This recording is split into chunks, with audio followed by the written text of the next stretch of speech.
নমস্কার শ্রোতা বন্ধুরা, আজ রবিবার নয়, তবু আমি আসলাম কারণ গত 2 রবিবার আমি আপনাদের কোনো পর্ব উপহার দিতে পারিনি ব্যক্তিগত কিছু কারণে। তার খেদ আমার আছে, আর আপনাদের কাছে ক্ষমা প্রার্থী আমি। আশা করি আপনারা আমাকে ভুলে যাননি। আজকে আমি নিয়ে আসলাম সুবর্ণলতা উপন্যাসের 2য় পর্ব। গত পর্বে আমরা সুবর্ণলতার 1ম পর্ব শেষ করেছি। সুবর্ণলতার মেয়ের বিয়ে হয়ে গেছে। চাপার বিয়ের পর সুবর্ণলতার 1ম অধ্যায় আশাপূর্ণা দেবী শেষ করেছেন। তারপর বেশ কয়েক বছর কেটে গেছে। শুরু হয়েছে সুবর্ণলতার জীবনের আর এক অধ্যায়। আমরা আজকে 2য় পর্বের 1ম অধ্যায় এবং 2য় অধ্যায় আপনাদের কাছে উপস্থাপনা করব। আশা করি আপনাদের ভালো লাগবে। শুরু হচ্ছে সুবর্ণলতা উপন্যাসের 2য় পর্বের 1ম অধ্যায়। তারপর দিন গড়িয়ে যাচ্ছে। অনেকগুলো বর্ষা, বসন্ত, শীত, গ্রীষ্মের আসা যাওয়ার সূত্র ধরে মানুষের চেহারাগুলোর পরিবর্তন ঘটেছে। চেহারা, তা শুধু চেহারায়। স্বভাব নামক বস্তুটার তো মৃত্যু নেই। ও নাকি মৃত্যুর ওপার পর্যন্ত ধাওয়া করে নিজের খাজনা আদায় করে নেয়। তাই কাঁচা চুলে পাক ধরে। চোখ, কান, দাঁত আপন আপন ডিউটি সেরে বিদায় নিতে তৎপর হয়। শুধু স্বভাব তার আপন চেয়ারে বসে কাজ করে চলে। দিন আর রাত্রির অজস্র আনাগোনায় অনেকগুলো বছর কেটে গেছে। কেটে গেছে অনেক বিষণ্ণ প্রহর, অনেক দুঃসহ দণ্ড আর পল। সেদিন যারা জীবন নাটকের খাতাখানা খুলে মঞ্চে ঘোরাফেরা করছিল, অনেক অঙ্ক, অনেক গর্ভাঙ্ক পার হয়ে গেল তারা। স্বদেশী নামের যে দুরন্ত খ্যাপামিটা তছনছ করে বেড়াচ্ছিল শৃঙ্খলা আর শৃঙ্খল, সেই খ্যাপামিটা যেন নিজেরাই তছনছ হয়ে গেল গুলির বারুদে, ফাঁসির দড়িতে, অন্তহীন কারাগারের অন্ধকারে। হারিয়ে গেল অন্য শাসনের আশ্রয়ে পালিয়ে গিয়ে। চালান হয়ে গেল কালাপানি পাড়ের পুলি পোলাও নামের মজাদার দেশে। শুরু হলো পাকা মাথার পাকামি, আলাপ আর আলোচনা, আবেদন আর নিবেদন। এই পথে আসবে স্বাধীনতা। এরা বিজ্ঞ, এরা পণ্ডিত, এরা বুদ্ধিমান, এরা খ্যাপার দলের খ্যাপা নন। অনেক খ্যাপার মধ্যে একটা খ্যাপা অম্বিকা নামের সেই ছেলেটা নাকি কোথাকার কোন গারদে পড়ছে। কিন্তু তার জন্যে পৃথিবীর কোথাও কিছুই কি আটকে থাকলো? না, আটকে থাকলো না কিছুই। শুধু অবহেলা আর অসতর্কতার অবসরে হারিয়ে গেল সুবর্ণলতার জীবনের অনেকগুলো অধ্যায়। ছড়ানো ছেঁড়া পৃষ্ঠাগুলো বারবার উল্টে পাল্টেও কোথাও সেই ইতিবৃত্তের সূত্রটা খুঁজে পাওয়া যাচ্ছে না, যেখানে সুবর্ণলতার ঘর ভাঙার বর্ণনা লিপিবদ্ধ আছে। অথচ দেখা যাচ্ছে সুবর্ণলতা ঘর ভেঙে বেরিয়ে এসে আবার ঘর গড়েছে। কিন্তু অধ্যায়গুলোতে কি নতুনত্ব কিছু ছিল? চাপার পর চন্দনের বিয়ে হয়ে গিয়েছিল। উল্লেখযোগ্য শুধু এইটুকুই, কারণ মানুষের ইতিহাসের বিশেষ 3টি ঘটনার মধ্যে ওটা নাকি অন্যতম। তা শুধু ওই চন্দনের বিয়ে। তাছাড়া আর কি? সুবর্ণলতার বাকি ছেলেগুলোর গায়ের জামার মাপ বাড়তে বাড়তে প্রমাণ সাইজে গিয়ে ঠেকেছিল। এটাও যদি খবর হয় তো খবর। অথবা মুক্তকেশীর ছেলেদের চুলে পাক ধরেছিল, মুক্তকেশীর কোমরটা ভেঙে ধনুক হয়ে যাচ্ছিল, আর মুক্তকেশীর বউরা আর শাশুড়ির দরজায় গিয়ে, মা আজ কি কুটনো কাটবো, এই গুরুতর প্রশ্নটা করতে মাঝে মাঝেই ভুলে যাচ্ছিল। এসব কেউ খবরের দলে ফেলতে চাইলে ছিল খবর, কিন্তু সবচেয়ে বড় খবর তো স্বভাব নামক বস্তুটা নাকি মরে গেলেও বদলায় না। তাই বাকি ঘটনাগুলোর ছাঁচ খুব বেশি বদলেছিল বলে মনে হয় না। হয়তো সুবর্ণলতা তেমনই অবিশ্বাস্য দুঃসাহসিক সব ঘটনা ঘটাচ্ছিল। হয়তো মুক্তকেশীর মেজ ছেলে তেমনই সর্বসমক্ষে একবার করে তেড়ে উঠে বউকে শাসন করছিল, আর একবার করে আড়ালে গিয়ে নাক কান মলছিল আর পায়ে ধরছিল। হয়তো সুবর্ণলতা সেই ঘৃণায় আর ধিক্কারে আবারও ভাবতে বসেছিল কোনটা সহজ, কোনটা বেশি কার্যকরী, বিষ না দড়ি, আগুন না জল। আর শেষ পর্যন্ত কোনোটাই সহজ নয় দেখে রান্নাঘরে নেমে গিয়ে বলেছিল, বামুনদি আমায় আগে 4টি দিয়ে দাও তো, শুয়ে পড়ি গিয়ে। আর কি হবে, দর্জিপাড়ার ওই গলিটার মধ্যে আর কোন স্বাদের বাতাস এসে ঢুকবে, আর কোন বৈচিত্র্যের বাণী উচ্চারিত হবে? তবে বৈচিত্র্যের কথা যদি বলতে হয় তো বলা যায়, মুক্তকেশীর বড় জামাই কেদারনাথ মুক্তকেশীর মুখ রক্ষার চিন্তা না করেই দেহ রক্ষা করেছেন, আর পেট রোগা সুশীলা হঠাৎ আলো চাল মটর ডাল বাটার খপ্পরে পড়ে গিয়ে রক্ত অতিসারে ভুগছেন। আর বৈচিত্র্য, 19 বছরের মল্লিকা বিধবা হয়ে এসে ঠাকুমার হেসেলে ভর্তি হয়েই স্তক শুদ্ধাচারের বহর বাড়াতে বাড়াতে হাতে পায়ে হাজা ধরিয়ে বসেছে। মুক্তকেশী আক্ষেপ করে বলেন, মনে করেছিলাম পোড়া কপালি সর্বখাকি এসে তবু আমার একটু সুসার হলো, আমার হাত নুরকত হবে, আমাকে 1 ঘটি জল দেবে, তা নয় আমি এই 3 ঠেঙে বুড়ি ওই দস্যির ভাত রেঁধে মরছি। বড় দুঃখেই বলে অবশ্য, বউদের বিদ্বেষ জীবনে কখনো করেননি। এখনো চান যে অহংকারের মাথায় নিজের ভাত নিজে ফুটিয়ে খেতে খেতে চলে যাবেন, কিন্তু কোমরটাই বড়ই বাদ সেধেছে। এখন টের পাচ্ছেন কেন বলে কোমরের বল আসল বল।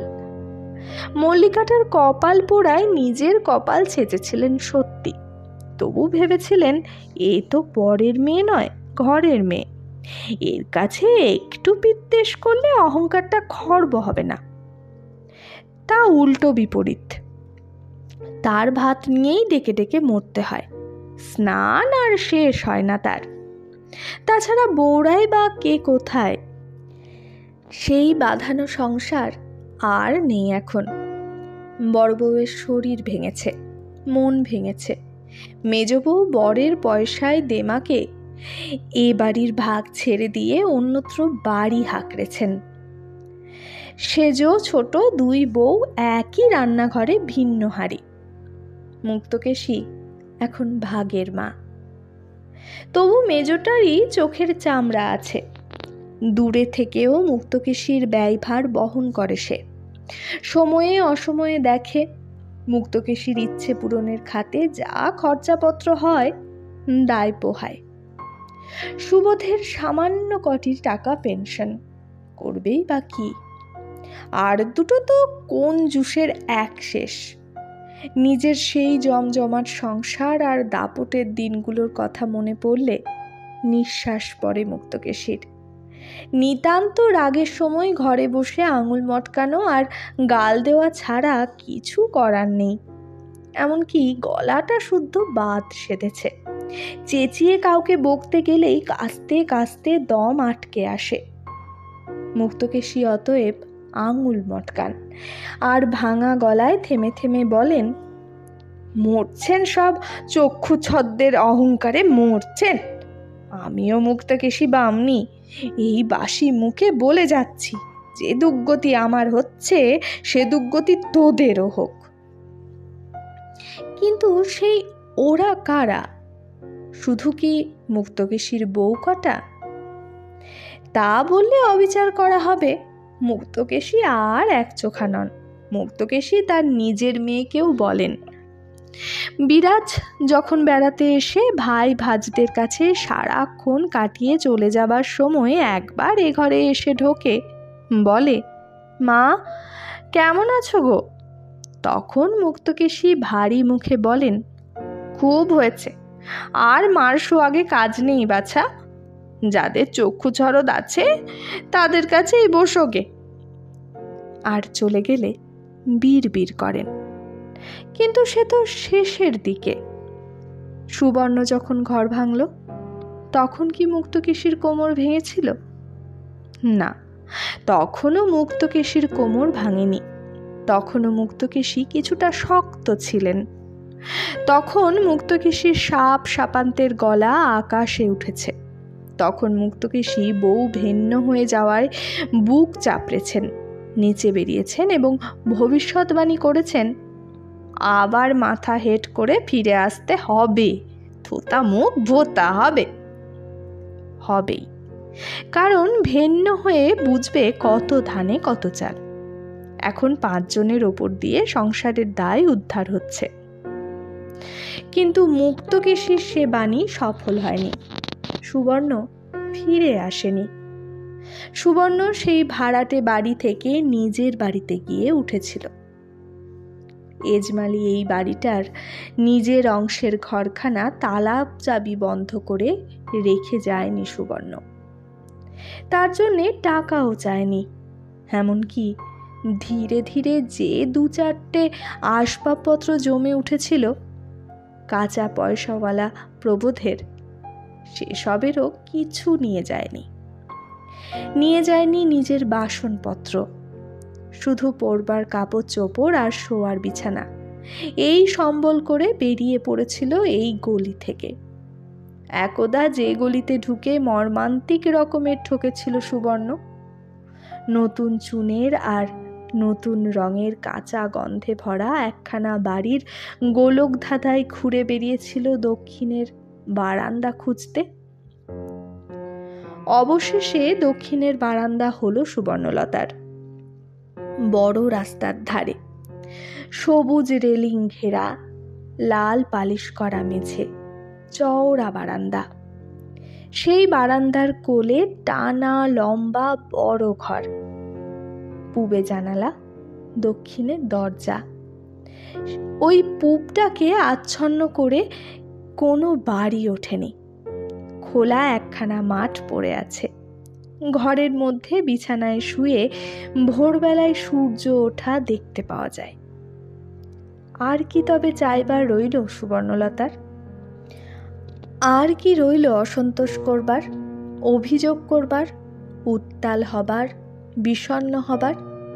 সুখী সন্তুষ্ট সব আশা মিটে যাওয়ায় সম্পূর্ণ আর পরিতৃপ্ত সুবর্ণলতার জীবন কাহিনীতে তবে এবার পূর্ণচ্ছেদ টেনে দেওয়া যায়। এরপর আর কি? বাঙালি গেরস্থ ঘরের একটা মেয়ে এর বেশি আর কি আশা করতে পারে? আর কোন প্রাপ্যের স্বপ্ন দেখতে পারে? চরম সার্থকতা আর পরম সুখের মধ্যে বসে একটির পর একটি ছেলের বিয়ে দিয়ে ঘরে বউ আনা, আর বাকি মেয়ে দুটোকে পার করা, এই তো। তাতেই বা কোথায় ঠেক খেতে হবে? 3টে ছেলে তো মানুষ হয়ে উঠলই, ছোটটাও হবে নিশ্চিত। লেখাপড়ায় রীতিমতো ভালো। শেষের দিকের মেয়ে দুটো পারুল আর বকুল। দেখতে শুনতে তো দিব্যি সুন্দরী, কাজেই ওদের নিয়ে ঝামেলা নেই। যে দেখবে পছন্দ করবে। পণের টাকা দিতেও পিছপা হবে না প্রবোধ। টাকা সে রোজগারও যেমন করে অগাধ, খরচেও তেমনই অকাতর। এখন হয়তো এ নেশা ধরিয়ে দিয়েছে সুবর্ণই, খরচের নেশা। কিন্তু হয়েছে নেশা। অতএব অতএব সুবর্ণলতাকে নিয়ে লেখার আর কিছু নেই। গৃহপ্রবেশের সময় কিছু হয়নি, তাই তার কাছাকাছি সময়ে এই উপলক্ষটা নিয়ে লোকজন খাইয়েছিল প্রবোধ।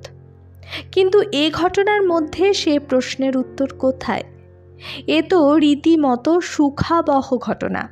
তবে সুবর্ণলতার রীতি অনুযায়ী হয়তো দুঃখের। ওর তো সবই বিপরীত।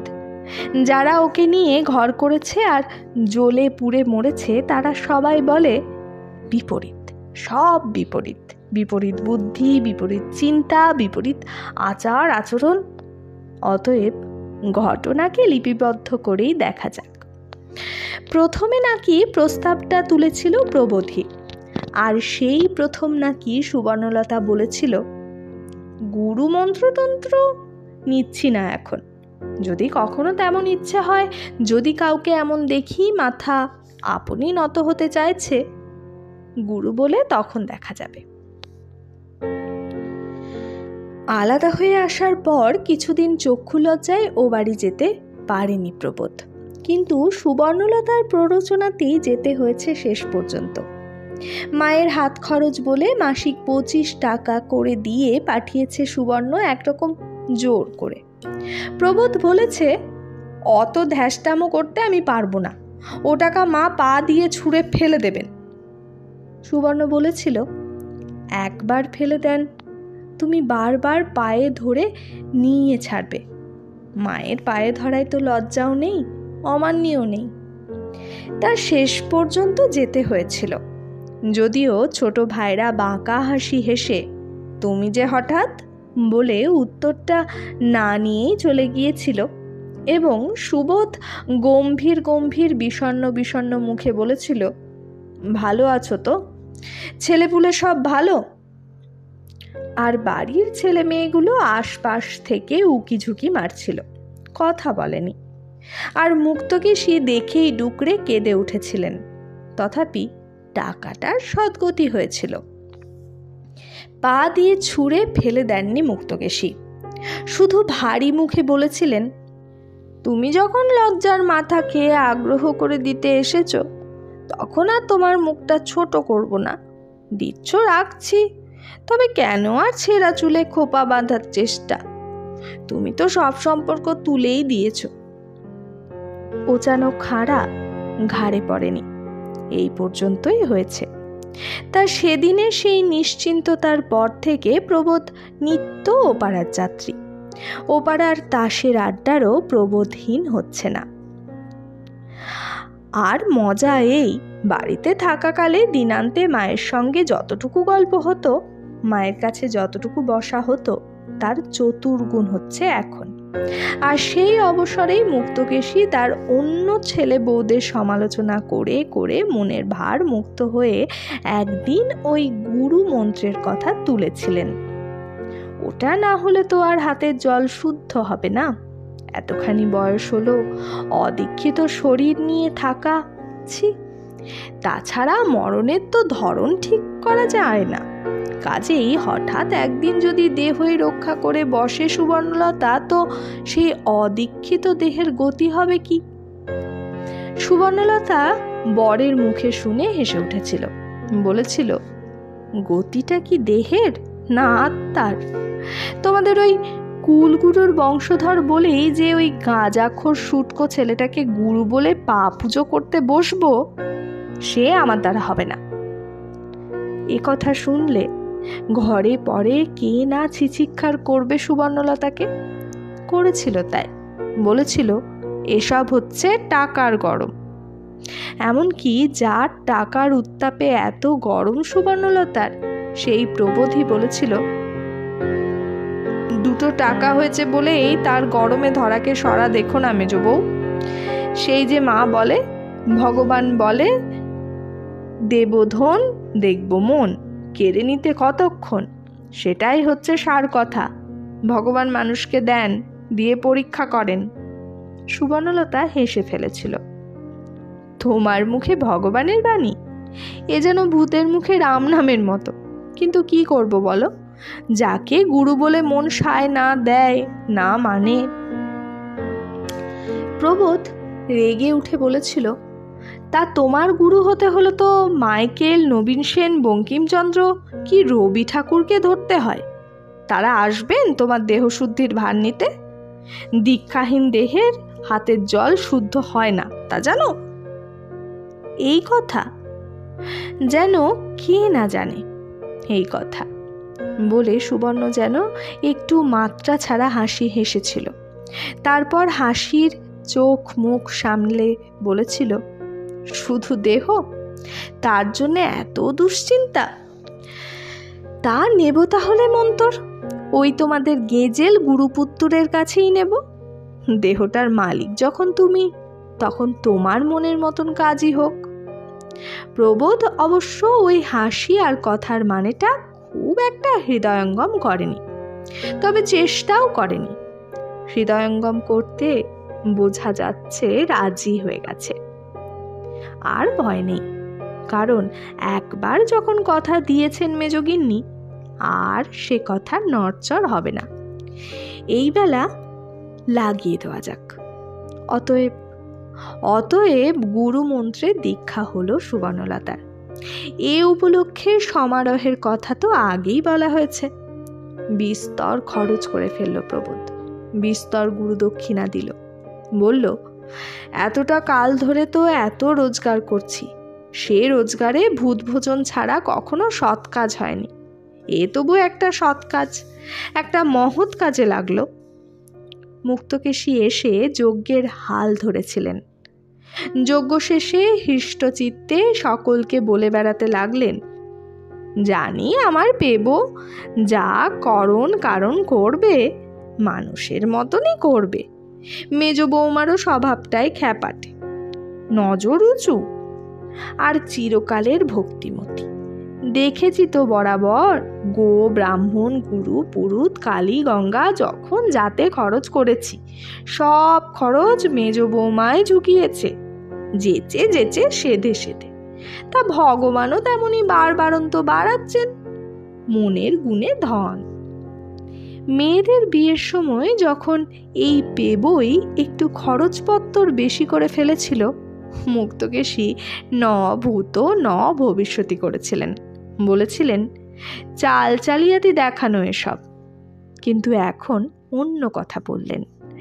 এখন কি তার সেই একদার ভবিষ্যৎবাণীর পরাজয়ে লজ্জিত হয়েছেন মুক্তকেশী, নাকি ছেলের এই বাড়ি ঘর ঐশ্বর্য বিভূতি সব দেখে অভিভূত হচ্ছেন?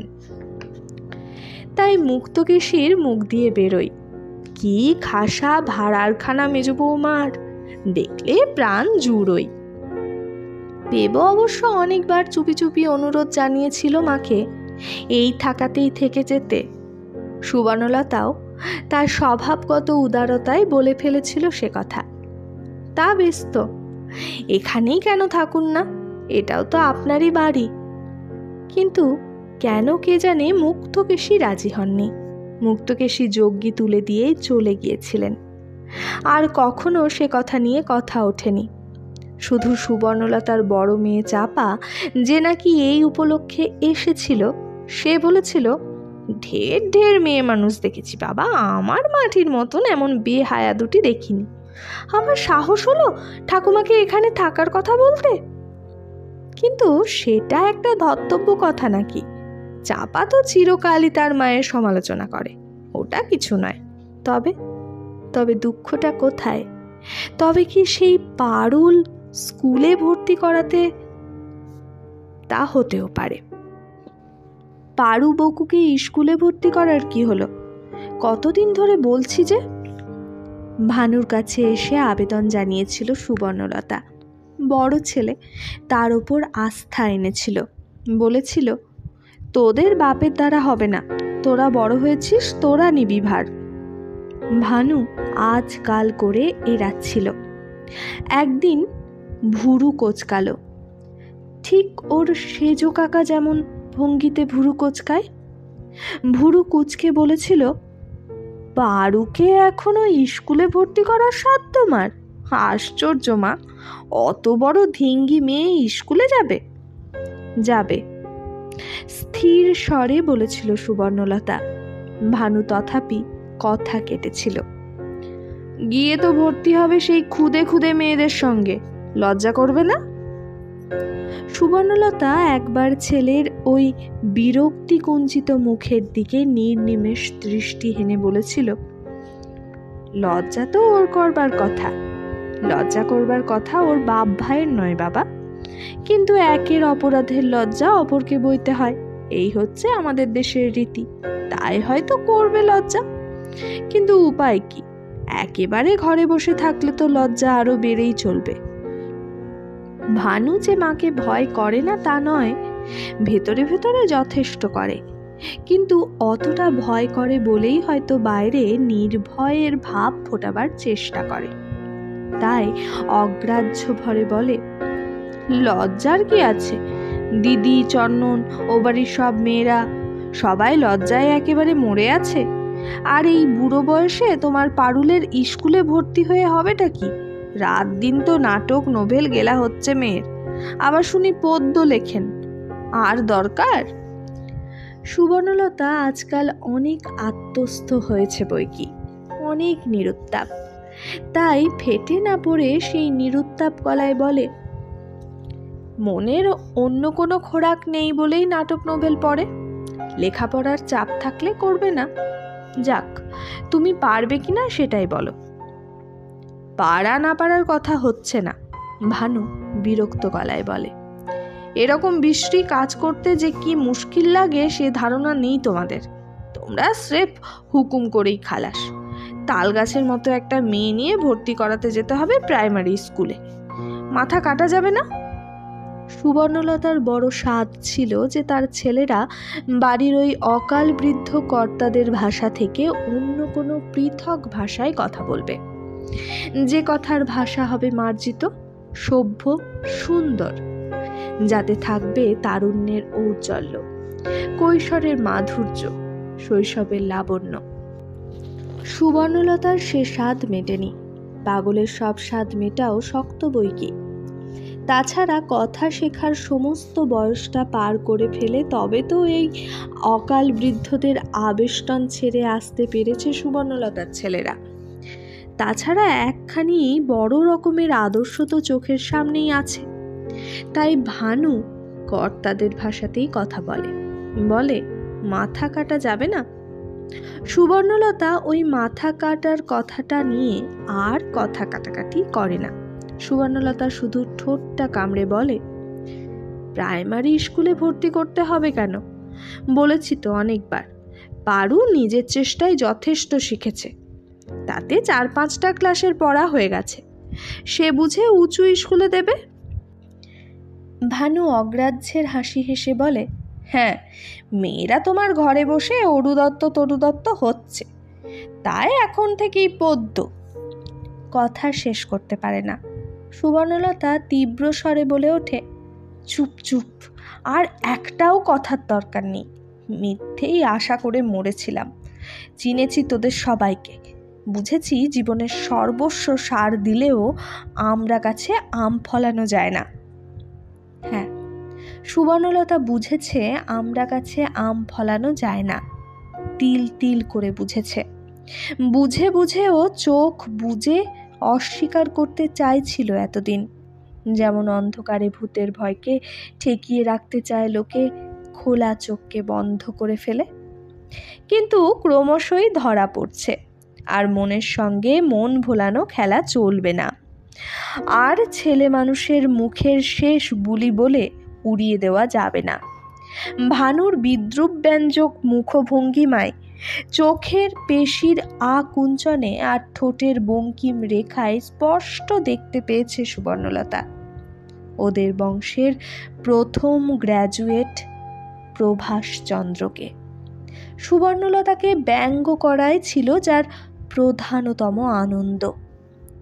আর সব ভাজেদের আর বোনেদের এবং জানাশোনা সব মেয়েদেরই সুবর্ণলতার সেজো দেওর অবজ্ঞা করে এসেছে বারবার, কিন্তু সুবর্ণলতাকে অবজ্ঞা করে যেন সম্মুখ সুখ হতো না তার, তাই অবজ্ঞার সঙ্গে মেশাতো বিদ্রুপ।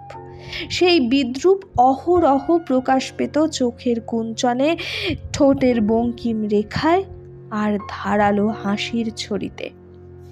ভানুর প্রকৃতিতে সেই বীজ, সুবর্ণলতার সারা জীবনের সর্বস্ব সার দেওয়া গাছ।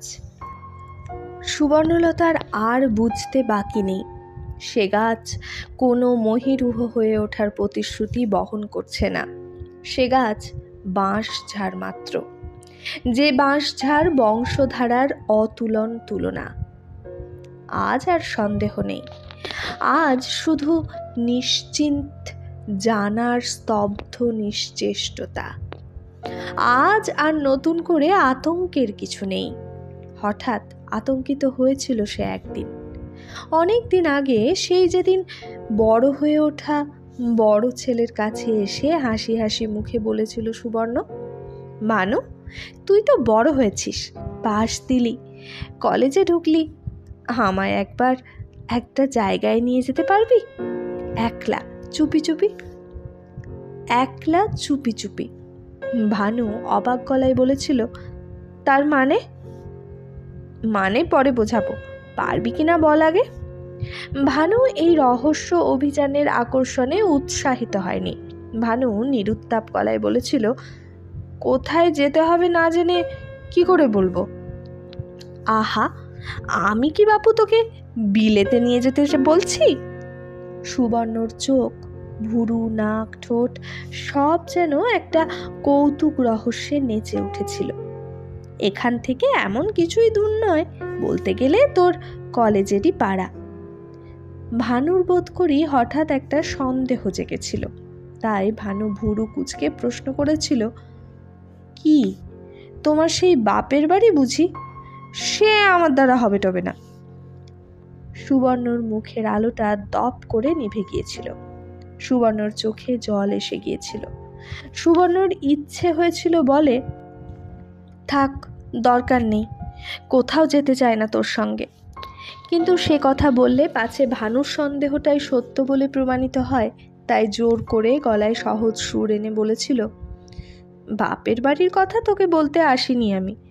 তোদের মা হচ্ছে ভুঁইফোর, বাপের বাড়িটারই কিছু নেই তার। বলছিলাম ছেলেবেলার সেই স্কুলটাকে একবার দেখতে ইচ্ছে করে।